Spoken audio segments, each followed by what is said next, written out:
When studying a topic like music, which has a large amount of information, you can master the content much more efficiently by using a technique called chunking, which means breaking up large strings of information into smaller pieces, which are easier to memorize. This technique is very effective when applied to mastering scales. Instead of viewing a scale as 7 different notes, chunk the scale into groups of 3 and 4 notes called scale shapes. The trick is to visualize the notes in a scale shape all at once and see them as a single piece of information instead of individual notes. A great visualization technique is the Tetris piece mental rotation. This method involves closing your eyes and imagining that each scale shape is a Tetris piece, rotating as it floats down the screen.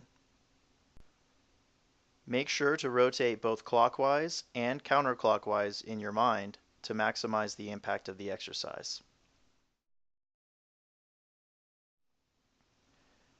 As you study the note shapes of different scales, start focusing on the notes that change instead of all the notes that stay the same.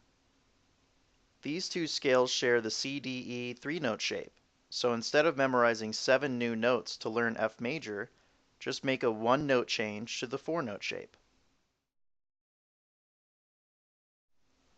Between the F and B flat major scales, the only difference is the E flat. Again, don't worry about memorizing a whole new pattern for B flat major. Simply modify the 1 note in the 3-note shape. By breaking down 7-note scales into 2 shapes, you are already making your job 3.5 times easier.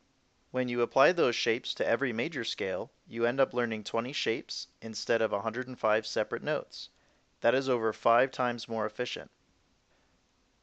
Chunking is a skill that takes time to master, but will benefit you tremendously in the long run.